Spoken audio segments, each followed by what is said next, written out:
This meeting is being recorded. Very good. Thank you. And welcome to today's show of our Race Today podcast, where today we will be talking about and celebrating the legacy of motherhood, and in particular, Black mothers and their daughters. So I am Dr. Alicia Williams. I am one of our co-producers of our Race Today podcast. And I will hand it over to a couple of my other co-producers to introduce themselves as well before we get today's conversation kicked off. Go ahead, Lisa. Hi, everybody. I'm also a co-producer, and I want to welcome everyone today. Happy Women's History Month. I look forward to our conversation today. Thank you, Lisa. Go ahead, Sherelle. Hi there, my name is Sherelle Zicki, and I am one of the other co-producers. I'm actually looking forward to have this conversation, and I'm looking forward to learning a little bit more about legacies of motherhood and how things have changed throughout the generations. Very good. Well, welcome again to everyone. We have done our introductions, and now I will give the opportunity for each of you to share a little bit about who you are and your lived experience. So first on my screen happens to be this person next to me, Talia Williams. Hi, I'm Talia. This is my mom, and Teresa is my grandmother. Thank you. Okay, and Teresa, you're next. Both these beautiful people that I'm seeing are part of my ancestry, and I love them both, and they're wonderful little human beings. Wonderful. I'm very proud of them. Thank you, Mama. Next, I have Bev Smith. Well, she stole my lines. She stole my lines. I'm Bev Smith. I'm Bev Smith, and I am the mother of Heather Smith, and Heather Smith Williams. And I am so proud of Heather Smith Williams. I am bursting at the seam. And she gave me a wonderful granddaughter. As the oldest of six, I only have one child. So she gave me a beautiful granddaughter, Gabrielle, who just made all A's, second year college, and is assistant to the dorm. And I am bragging. Thank you very much. Happy Women's History Month to everyone, particularly African-American women who have always been left out. Thank you, Bev, for that wonderful introduction. Next, we have Stephanie. Hello, everybody. I am Stephanie Blackman. I'm in Phoenix, Arizona, and Sherelle is one of my three daughters that I have, and she's done such amazing things in her life with her sickness. I'm so proud of her. I couldn't even begin to tell you all the ways that this girl makes me smile every day when I think of her. Wonderful. Thank you, Stephanie. And next we have Heather Williams. I'm Heather Williams, and ironically, I'm not related to any of the Williams that I know of that are on the show. But I am, as my mother said, related to Bev Smith, that she is my mother. And yes, she has already stolen my thunder about talking about my wonderful daughter, who I was actually on the phone with, which is why I was late logging in. I know Lisa because Lisa is one of my fitness enthusiasts. I'm a fitness and wellness coach, and I've known Lisa for some time. And Lisa, we finally get to do this. We've talked about doing this for some time. We finally get to do this. So I'm excited. Thank you, Heather, for being here. And next, I will hand it off to our wonderful moderator for today's conversation, Mr. C.R. Gibbs. Take it away. Thank you, Dr. Williams. I really appreciate it, but I would ask that you allow me a moment to bathe in the glow of all of this achievement. And I am overwhelmed and very pleased to meet all of you. And as a certain late night talk show host used to say, why don't we go ahead and get busy? Okay, I'd like to begin by just simply putting forth the idea that about the passing on of values, and what values have you tried? And we'll walk through this for everybody. I'm sure you'll have some fascinating insights. What are the values that you've instilled in your daughters that you hope they will carry on to the next generation? Let the spirit move you. Don't want to call names. Okay. I think probably just looking at everyone, we are going to be very similar. My mother gave me the principles of good character and God first. And that is the one thing that I have taught my daughter, and she has taught her daughter, because my belief is that without God, especially us as African American women, we are in touch with nature all the time. Without God, I don't think we really have a very valuable life. And that is the one thing I would like to continue forever. And also Thank you just to very much, piggy- Ms. Williams. I and appreciate that. Anyone else?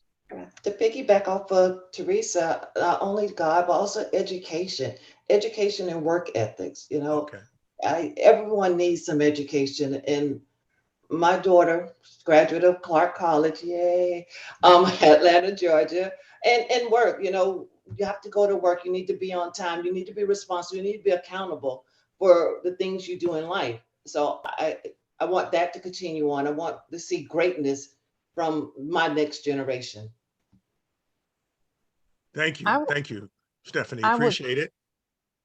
I would say in addition to that, definitely God first, family, education. But I think as a mom, the one thing that I want for my daughter to pass forward is something that I think that there has been a missing link in what we excuse and what we expect and accept.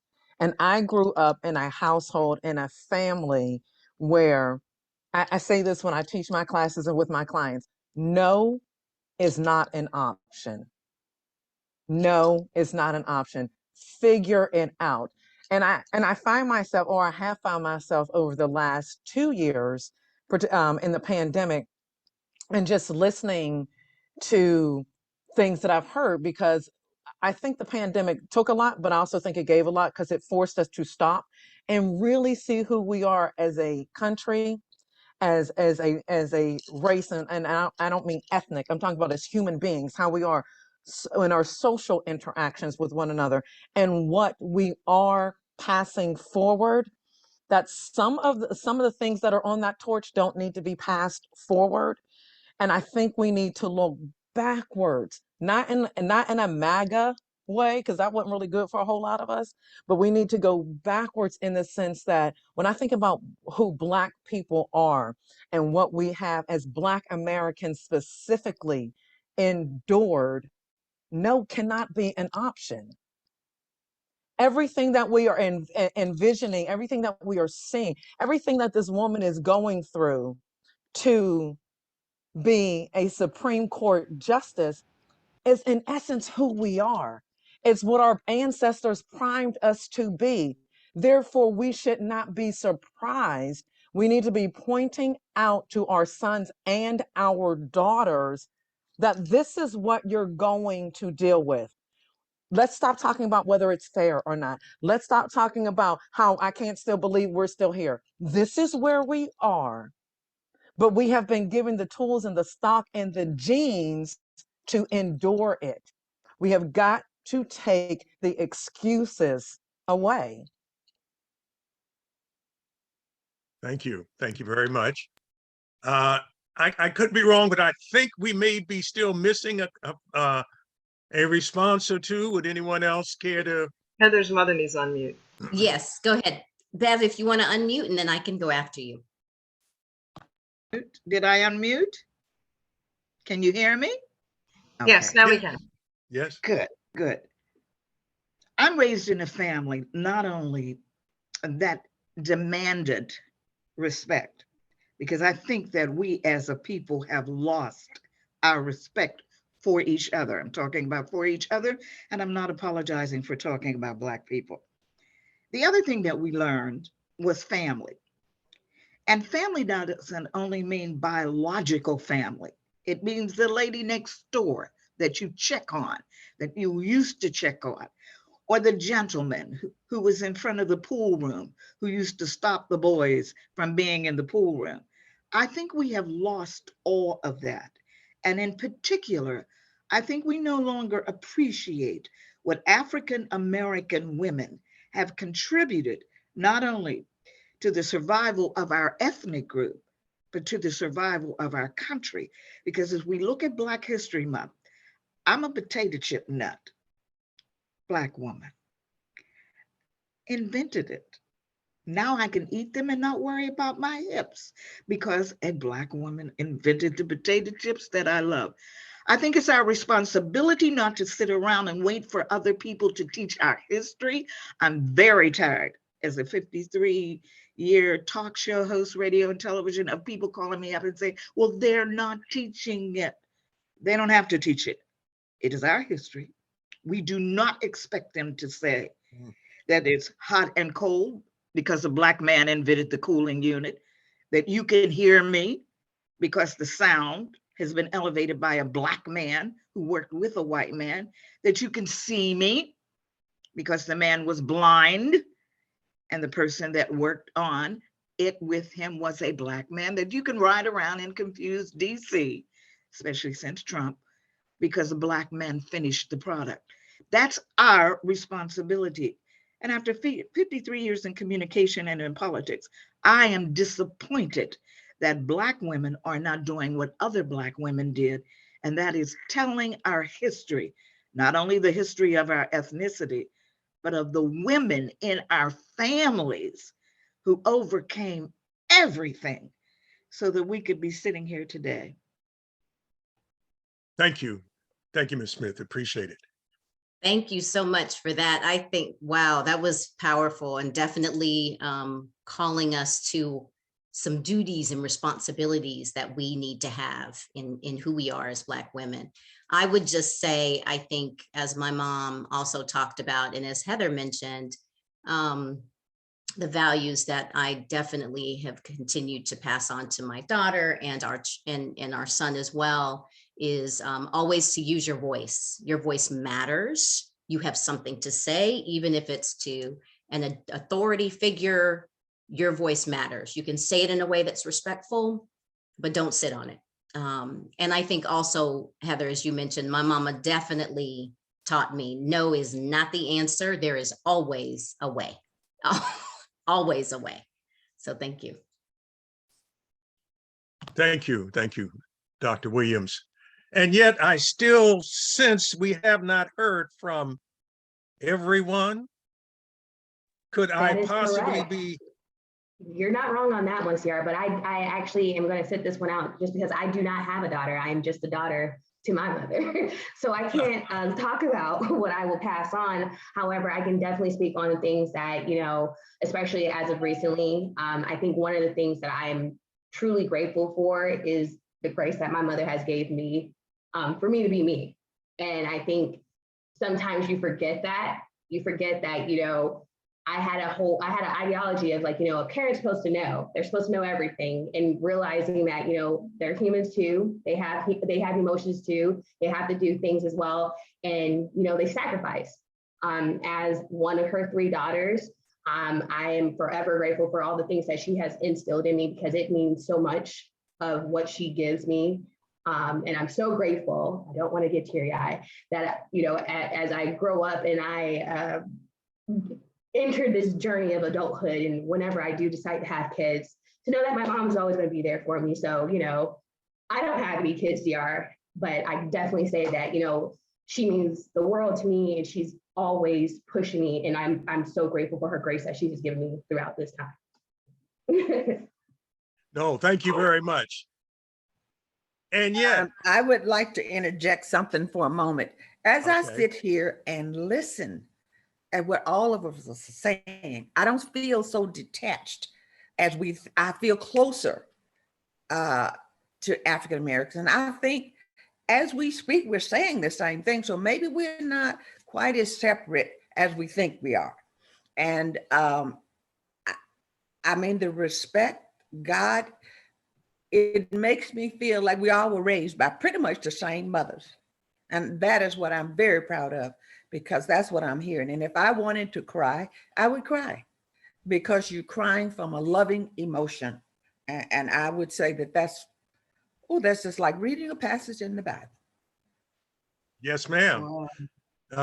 You know, it's certainly true that tears can come from joy as well as pain. And I'm still looking, waiting to hear some wisdom from perhaps someone that may be sitting a little bit closer to one of our panel members than the rest of our panel members. Don't mean to put her on the spot, but Sister Talia, anything you want to add to this question? Like Sherelle, I didn't think this question was for me because I am 17 years old. So I don't have a daughter right now. If I do end up having a daughter or adopting or anything, I would tell them tell them that you're allowed to feel and you don't have to have this certain, like, you have to be strong all the time type of, even though you have, like, my family's filled with a bunch of strong women who have gone through a lot, but still have like the kindness in their heart to not wear that weight on them, that you're still allowed to feel, and that it shouldn't matter what other people think about you, or like you shouldn't get validation from the outside. Just know that the confidence in yourself is all that matters, and the confidence and encouragement from the women in your life is what matters. Thank you. Thank you very much. I didn't want you to feel left out. I have it on good authority that even if you're not a mother, you are a daughter. And so you can provide a perspective that we very much need, and particularly from a person of your youthful years. The mother-daughter relationship is ever evolving, and wondering who would like to talk about the changes in the communication styles and how perhaps one generation deals with a younger generation. Does anyone want to begin that? Talia, I have no intention of letting you off the hook, but Professor Williams, if you want to go ahead and start us. Yes, it's so interesting because this generation is super engaged and will hold you accountable and will call you out and will make sure you know, like, yeah, no, that's not okay in our world, right? And so I think for me, as Talia has grown from like young, adolescent to young adulthood, and knowing her personality, I have had to be very intentional about listening more and talking less, and not pushing her because she's gonna go the other direction, So it's been definitely something that's different, I think, that I don't know if my mama could speak to me being that way too, going from adolescent to young adult, but just listening more and not pushing, just letting her be her. And yeah, I think that's been really helpful for me. So. Thank you. I have to speak to that one. I have to. I cannot believe it, but Alicia just said, I kind of wrote notes down to these questions. And what I said is, when I look at Alicia, I realized, not when my mom said, this is how it is, that's how it is. Wisdom, she had it. With Alicia, I realized that I had to give her a chance to express her own self and do the same thing that she's doing to her daughter, not push her, because otherwise she would have been wearing those little gunny sack dresses, which she said, Mom, I'm not gonna wear this. And I had to listen, and I had to let Alicia grow into the person that she wanted to be. I gave her respect. And what I did in my generation was gave the respect to my mother. And so Alicia, you are definitely on point with your daughter. I'm so proud of you. I don't know what to do, but I won't cry. But I really that she said exactly what I said to a friend last night. You know, I had to step aside a bit and listen. We have to listen to our children because they are so influenced by technology. And, you know, before the cell phone came out, they didn't get to see everything, hear everything. So we as adults, though, and as mothers, as grandmothers, have to be on our toes because they don't need to know everything yet.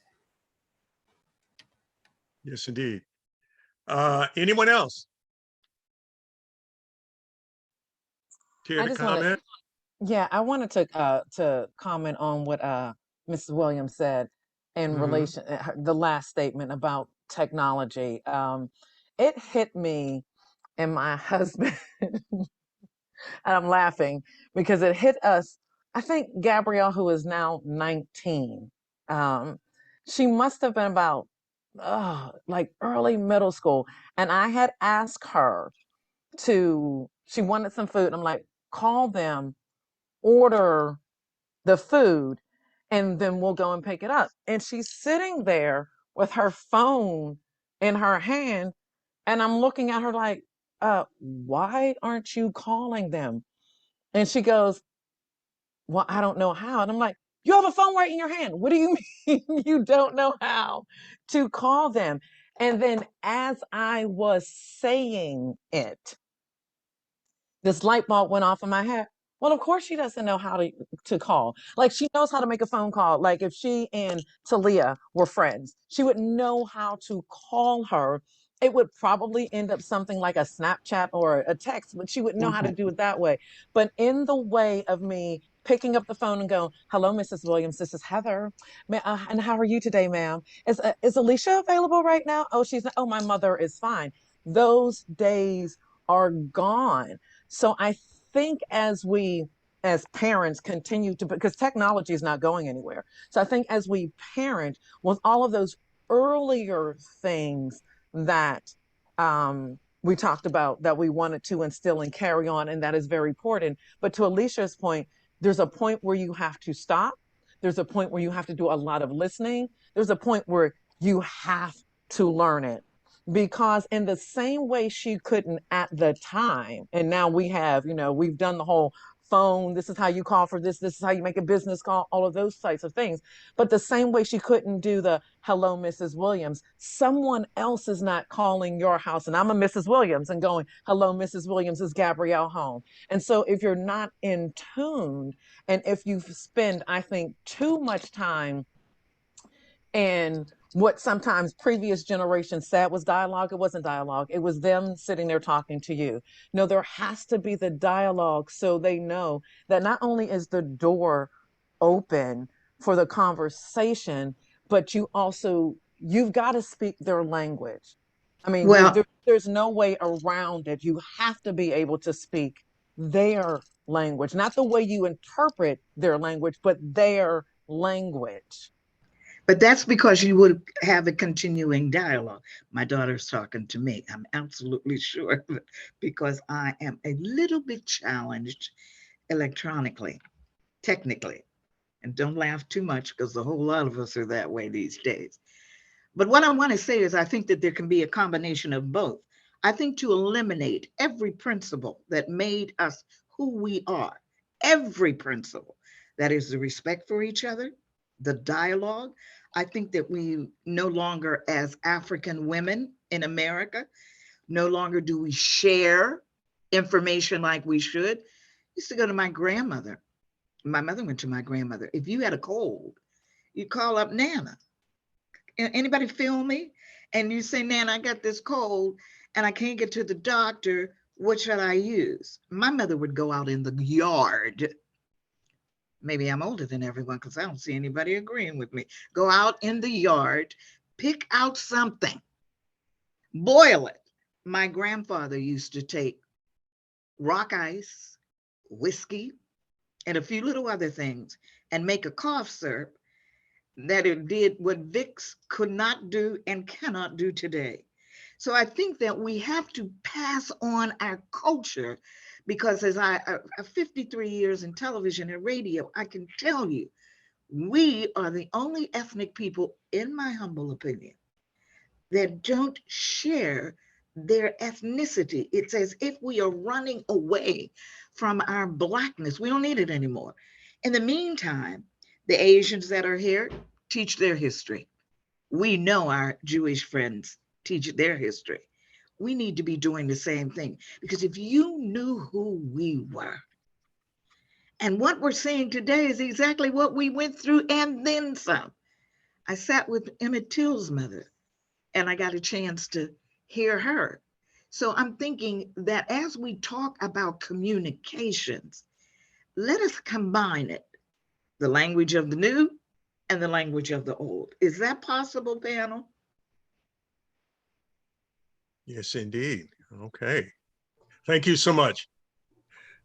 If does anyone have any other comments on this particular question? I want to move on to the next. I want to agree with her, and she's absolutely right. We do know our history once we were here in this country and enslaved. The travesty to me is we know nothing about our ancestors prior to becoming slaves. I wish I could find all of that. And I agree, yes, our parents did that. And I still put vinegar and garlic in my refrigerator and use it for just about any ailment that I think.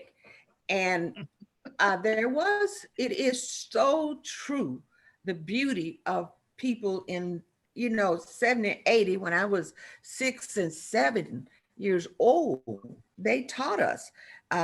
We do have the American Indian ethnicity in our family, probably a lot of it. I know we got, but just about mixed, but we never forget that we're African American, because that's the most beautiful thing about us. It doesn't matter the texture of your hair, the color of your skin, if it's lighter or whatever. But being an African American person is the most wonderful thing. And it is because I think that what puts us so close to God, because God is, He is the Father. What can I say? And we had to struggle. Did He struggle? Did Christ struggle on the cross? Absolutely. And He did it for the good of all. And we as African American have that. I think we have the most beautiful heart. And I want to say that I wish all ethnicities had the warmth that we have as American women. Thank you very much, as African American women. I love what you just said. I wish that I was back during my national show so I could have you on and have you repeat that again and again and again and again. Because first of all, the Garden of Eden is located on the continent of Africa. And secondly, this isn't Bev Smith, the retired talk show host. This is white scientists who say that the DNA of every single living person on the earth comes from a Black woman. Our DNA, Henrietta Leach's cancer cells, still growing. And so Teresa, we have to get together because we are on the same accord. Thank you so much for those words. We have to begin to know our strength. Thank you all, sisters. What's the one piece of advice that your mother gave you that will stick with you as long as you live?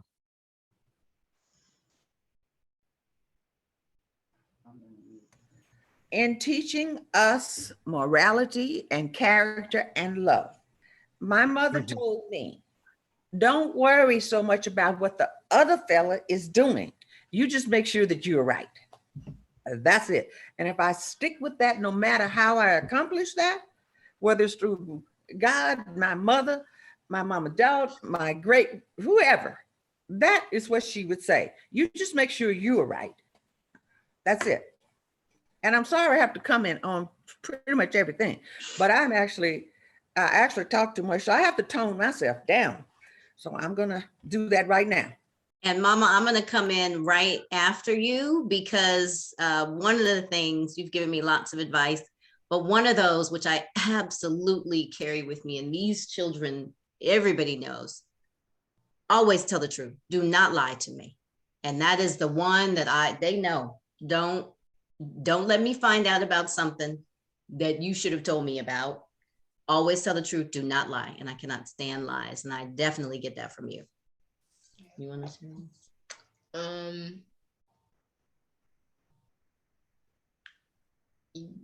I I'm thought trying to someone got, phrase. here we go.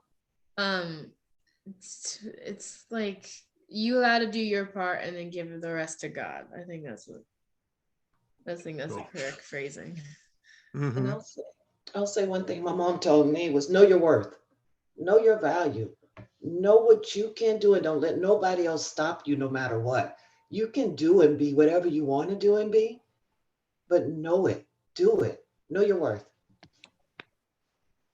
I, Um, I but would oh, I I'm would have sorry. to I would have to second the emotion on that, because one of the things that I tried to teach Heather was no matter what they say about you, God knows your name.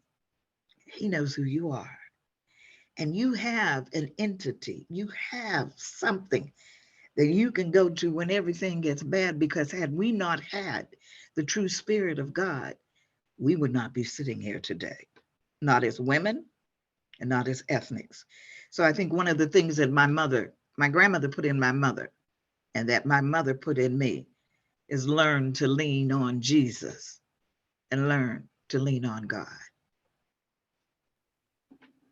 But before I say what the advice is, I just wanted to say to Mrs. Williams, um, I come from, Lisa knows this about me, a family of talkers. So in my book, there is no such thing in my mind and in the way I was raised.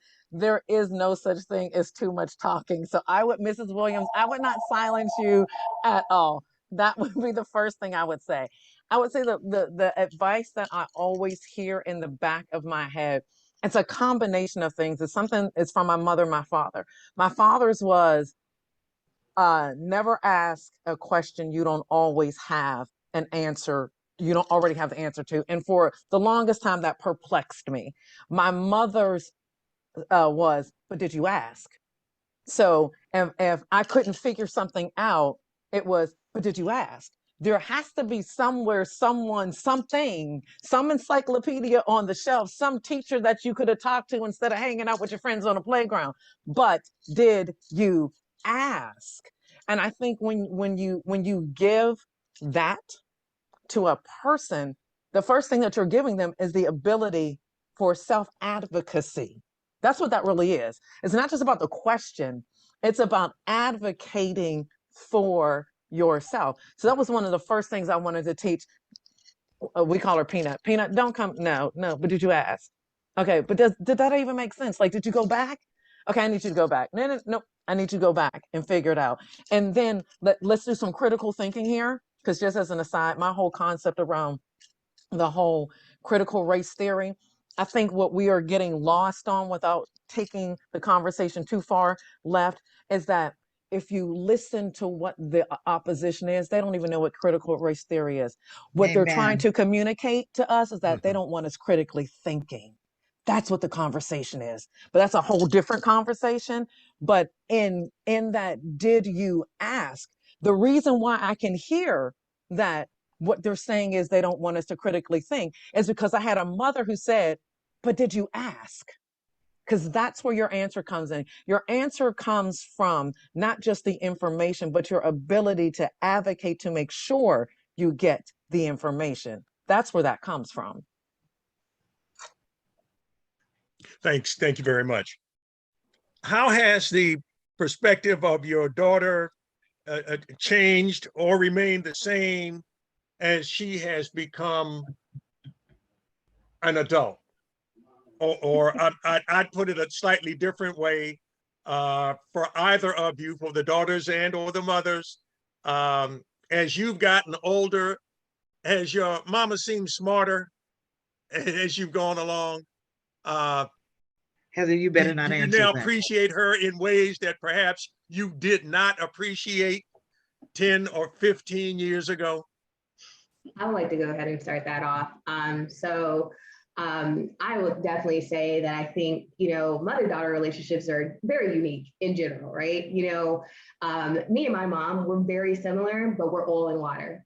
That's just what we are. We're just oil and water, and we have the same thought process. We get to the same end result, but the way that our paths are is just different. So, when I became an adult, I think I kind of struggle really hard with, I'm grown. You can't tell me anything. Like, you cannot tell me anything.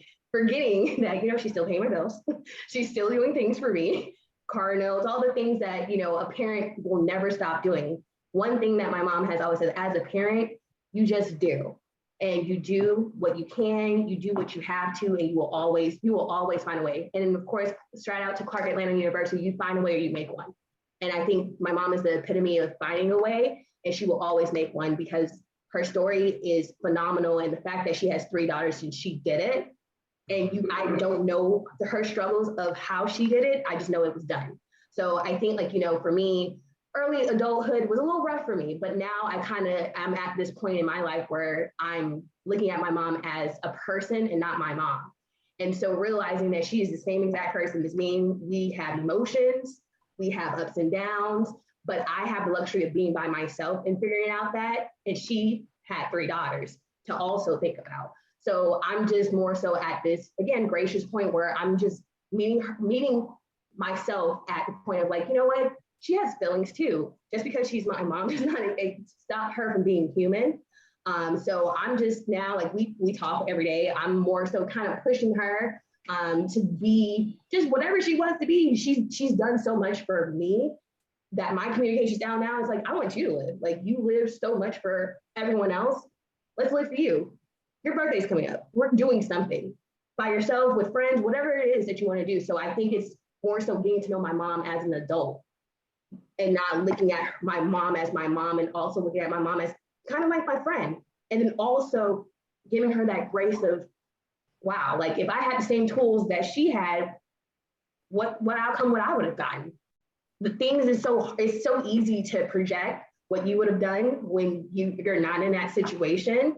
But like, again, looking from her view, she's always handled herself with poise, and she's carried herself in, always just doing what's best for me. So definitely hit some bumps in the road, but now I'm like on this path of just, again, looking at my mom as my mom, and also as a person, realizing that, she got to live too. Mom got a life too. Isn't that saying? Mom got to have a life too. And I want her to have her life and not feel obligated to think that I don't need to her. And I want her to be happy, because that's my happiness, is seeing her happy. So I think the challenges of us being so similar, now I've learned how to just listen to her and not slow to react. I'm slow to react because, what is it? Quick to listen, or quick to respond, slow to listen. I'm more on the slow to respond, and just hearing her out. And then if I have something, I got to learn how to phrase it in a way that doesn't come off abrasive, because at times, again, my mom, she speaks, and if I want to hear it, I could take it as it's great, but at times I could be like, well, I don't really want to talk to that. So learning to treat my mom as a person, and like, learning that she's regular. She is a superwoman to me, but she is also a regular person with regular feelings. And I too, the emotional one, have feelings too. And, learning how to navigate that through has been great now in this portion. But early, the adulthood, you can't tell me nothing. I was grown. And she paid my bills. So thank you for paying my bills. But I was still early. I paid a lot of bills. I'm still paying bills. But I don't do it because I have to do it. I do it because I want to make sure that you're not struggling, you're not suffering, that at the end of the night, I can sleep well, I can sleep better, because I know my daughter, 1,600,000 miles away from me, however far you are, is secure in her home. She has a roof, she has food, she has some transportation. I sleep so much better knowing that all 3 of my daughters have that stability. And if they don't have it, then I need to fix it so I can sleep at night. So it's not an obligation, because I have choices, but I choose to make sure that you all be successful. I choose to make sure that you continue to be successful. I choose my choices, and I stand by the choices that I choose. So thank you, Shira. I had a difficult time giving up my baby. As you were talking, first of all, Teresa, I'm sure that the speech that was given to you about talking so much is the same one that was given to me just a moment ago by my sister. I'm a talk show host, so there's no way we can avoid it. Welcome to the family, Teresa. Back to Heather. She was my companion.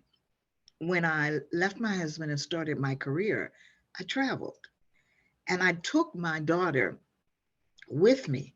I had really no impact until she got older as to what that meant to her. You know, after being in a community, in a neighborhood, and my family is so close, if you cut one, the other one bleeds, to move her away from that.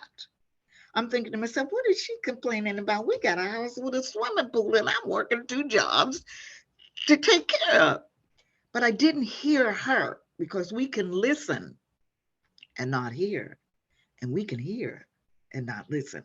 I didn't hear the impact that it was making on her, leaving her friends, so close to moving from junior high to senior high. All I saw was a great adventure, a greater job, more money in the bank, and a swimming pool. So I had to learn how to hear and how to listen. And I think also I had to learn that my daughter is still my baby, but my baby has a baby, and my baby has grown up. And so, what I'm trying to do right now is learn who this woman is. You know, the woman that cleans her house and didn't clean her room. I'm trying to figure out who this woman is. And it's a wonderful journey. It's a wonderful journey, Stephanie.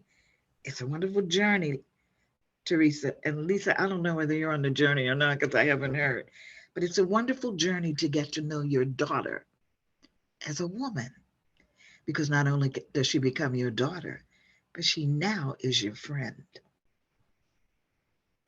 I need to write that down. I need to write that down. That was pretty Well, good. I need to write that down. I let would us. say Mhm. to before I get to my mom's point, to Sherelle's point, um you you remind me, like looking at you and watching your mannerisms, you remind me of my cousin Brandy. And I'm listening to you with your mom, and your relationship reminds me of my aunt Doris and my cousin Brandy. And so if I were to use them as the example for where you are, I where you and your mother are at this point is beautiful. And the fact, hats off to your mom for whenever she put in you and your sisters, because I'm quite certain that it was all three of you, um, that you can look at her and go, yeah, it's mama's time. It's mama's time. Because as my husband and I go through the empty nest phase, um, I can see that my child is already there. Now, mom, good. Now, ma, I'm good. And so there are times when I'm like, wait, but you don't want to. I was teasing her early on, doing the, you really don't have to go away to school. I can homeschool you. Now I feel bad because her senior year of high school was 2020. so so inadvertently there was some end of high school into college at home, but I can see that as our relationship is taking a natural shift. I watched the same thing with my mom, and I don't know if you guys have seen the head popping in and out. That's one of my mother's sisters. um, and how that and what that looks like with my mom, her siblings, and my grandmother, because my grandmother just turned 100 in November, and my mother just turned 79 2 weeks ago, and the one sister that you see who also has a twin just turned 70. So as I see and everybody has daughters, so as I see all of these overlapping relationships and variations of what they carried from my great grandmother to my grandmother, from what they gave to what they're giving us and we're giving our daughters, Sherelle, there is no doubt in my mind that if I use and it's anecdotal, but if I use the examples of my relationship with my mother and the women in my family, and our relationships with our daughters and mothers, and just hearing you and your mother, girl, you already there. Yeah, you It's already gonna be there. all right. It's I gonna be mean, all yeah, right. we Yeah. just need to get an invitation to all of the showers, the bridal shower, the baby shower. or to a nice small day for Time to all of log us off, I think together. that's what you're saying. It's time for me to log off. I can just exit left. No, I'm kidding. I just want to say that my perspective about my daughter, who I'm extremely proud, she was easy to raise. She had principles early. She was a fighter, just like I am. If I believe in something, I'll fight until I'm broke, Amen. whatever. And especially if it's going to help us all. But Alicia, I watched her and I was able to let go because all I had to do was watch what mother taught me. I taught Alicia, and Alicia unfolded that and added to it. And it was all positive. She's very easygoing, and she can be a little bossy sometimes too, but that's a good thing. So she just grew into who she is now, and she kept everything. And she listened to me, and that was. I mean, I just think loving our daughters is why we hang on to them and keep telling them. Now, did you get this right? Did you tell Leah this? You know, to keep it going. Okay, that's all I wanted to say. She just took it and ran with it. And when she got to the end of the road, she said, I think this is better. So I'm going to add to it. And that's why Talia had such a good relationship with her own mother. Thank Heather, you are very you much. sure she's not related to us? We do have the same last name.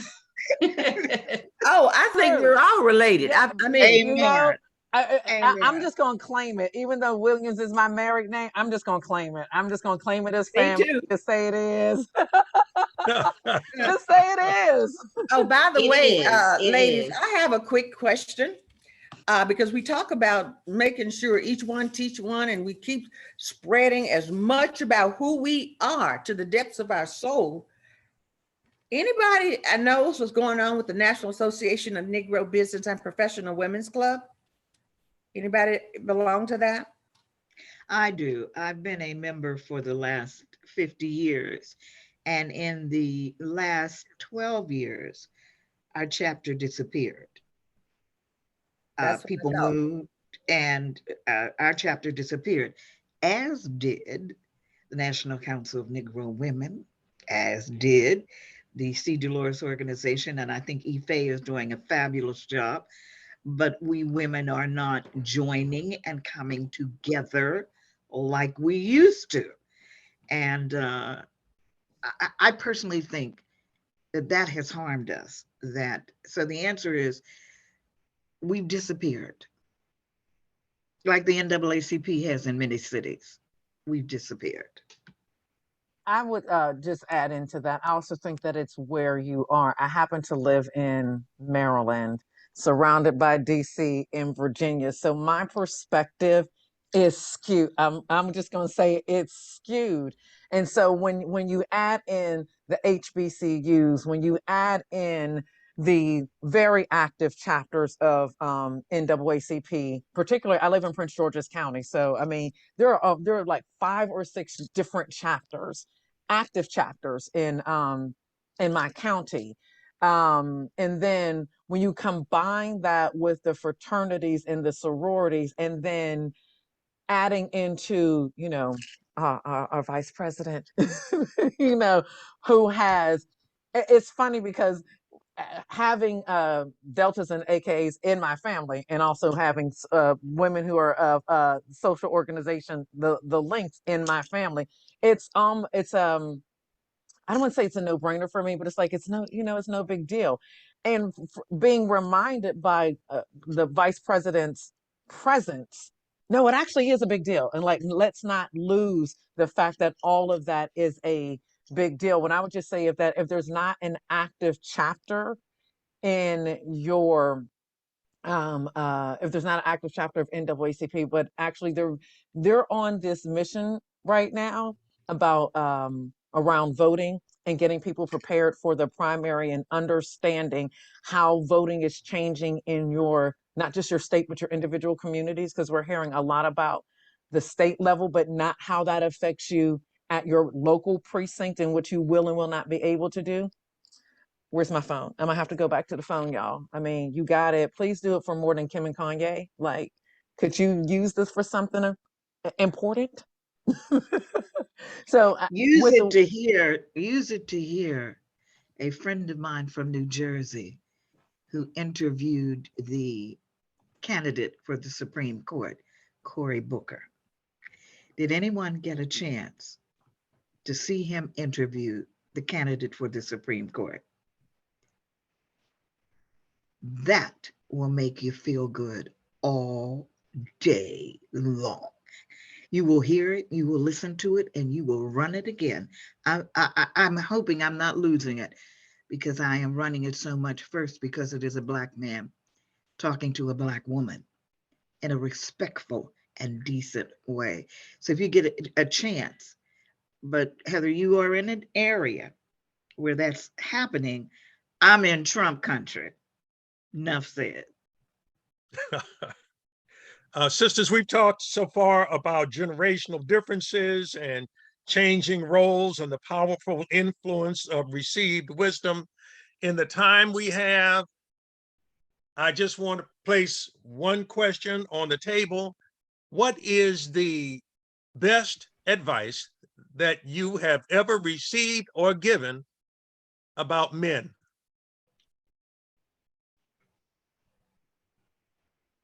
I don't think this is a good advice, but I think it's very, very true. They will always come back. Don't chase them. They will always come back. My mom used to tell a story about this bar that she would go to, and she would walk in. If she didn't get the attention she would want, she would walk out, walk through the back, come back in, and get the attention she wanted. Men will always come back. That's not an advice. I just like to drop that in there because I think at the end of the day, you need to know that. Men will always come back. Don't chase a man. Talia, don't chase a man. They will come to you at the end of the day. Okay, anyone else? Here's something, you know what? Oh, Love the man that loves you, not the one that you like. You spend your entire years chasing this man that you like. He doesn't like you. He wants somebody else. He'll use you. He'll play with you. But that you're not his forever. But that one over there, that ugly one, short, bumpy face, nappy head, bald head man that likes you, like him. Learn to like him. Learn like him. Because that's the one for you. I would say, and this actually this is from my father. Know who you are, know the difference between a want and a need, act accordingly. All right. And I would Done. say that my mother, because we have two brothers, and my father was beaten on his way to testify before Robert Kennedy on the startup of a new Black union that he helped organize. My mother said, our sons, our husbands, our brothers, our uncles need more of our support and understanding than ever before. Now, when she told me this, I was thinking, I don't have any more to give, please. And yet you do, particularly when you have sons and nephews that are walking around in the world today. And we know what that's like. So if I wanted to do something about that, I will do what I'm planning on doing next year, hopefully. And that is to have a family reunion in 3 stages. And the first one will be women and men, Black women and men talking to each other because we do not talk to each other. Oh, he's shaking his head. We do not talk to each other. We do not. We talk at, we do not talk to. We don't listen. And we have to do that. We have to take some of the responsibility as women who raise male children for the way that they've turned out. And one of the things my mother said was support them, get to know them, get to learn who they are and not who you want them to be. And I think that's a big problem for us because we will try to make that brother over for us if we can, sisters, if we can. I would just say, I was just sitting here thinking, I know my mama always said, always make sure you have your own money. Just like, Yeah. you know, you have Yeah. your own bank account, you have your own, you never know. Just make sure you have your own. Mhm. Anyone else? Well, I hope that was a good thing. And that is because um, maybe that was probably what I was taught to, but I do believe that we have to support our African-American men, that's for sure. Because when we look at how they're beaten up from so many other directions, I don't want to talk on that, but they need our strength. Now, I'm 72 years old, so I don't think I'll be talking to be supporting anybody right about now. So, but I do believe, Talia, whoever you decide to choose, and I know we cannot specify ethnicities because whoever you fall in love with, that's who I think you should have. The only thing I would say, if he's not a Christian, when you meet him and love him, make sure that he becomes one. Okay. With that, I want to thank all of you for your contributions, for your wisdom, for your perspicacity, we used to say. It's been my pleasure to speak with each of you. And now it's my time to turn it back over to Dr. Williams and to Lisa and to Sherelle. And I thank you for this encounter. Thank you. Thank you so much, CR, for being our moderator each month during our Race Today podcast. We could not do it the way you do it, and we appreciate you so much for that. With that, I'm going to hand it over to Lisa to close us out regarding next steps. Thank you so much to our wonderful panelists for your candid answers, and it was so riveting, and I absolutely learned so much. I want to once again wish everybody a happy Women's History Month. Black History Month was last month, but we celebrated every day in our podcast. So thank you so much for joining us today. Have a wonderful day. Thank you for having us. God bless. Thank you all. Thank Take you. care. Thank you. Bye, Bougie. I'll be calling somebody. I'll probably try to call all